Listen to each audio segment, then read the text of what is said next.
કેશોદમાં Raghuvanshi social group Keshod દ્વારા સરસ્વતી સન્માન સમારોહ કાર્યક્રમ યોજાયો હતો। આ વર્ષે 3 વિદ્યાર્થીઓએ સીએની ડિગ્રી પ્રાપ્ત કરતા વિશેષ સન્માન કરાયું હતું। કેશોદ આંબાવાડી વિસ્તારમાં આવેલા લોહાણા સુંદરવાડી ખાતે લોહાણા મહા પરિષદ રિજિયોનલ ઝોન 3 તથા લોહાણા મહાજન કેશોદ પ્રેરિત અને રઘુવંશી સોશિયલ ગ્રુપ આયોજિત તેજસ્વી તાલાઓનો સન્માન સમારોહ યોજાયો છે।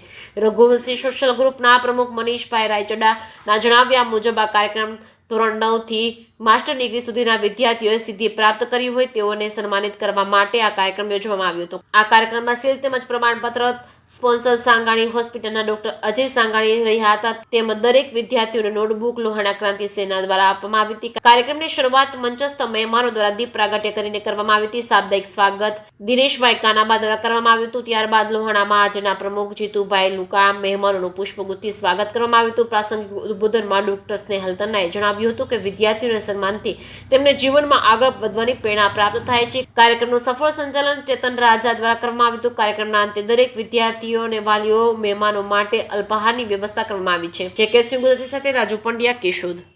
જય જલારામ।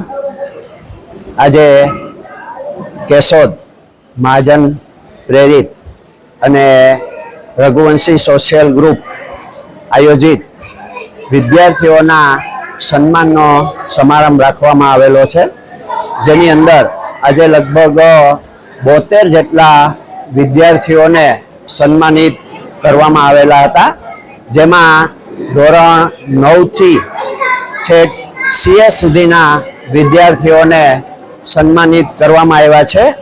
એ સન્માન મહત્વનું હોતું નથી, પણ જે વિદ્યાર્થી છે એ અહીંયા સન્માન માટે આવે છે, એ સન્માન માટે આવે છે અને એ જે એને પ્રોત્સાહન મળે છે, પ્રેરણા મળે છે અને એના દ્વારા જે બીજાઓને પ્રેરણા મળે છે એ ખાસ મહત્વનું છે।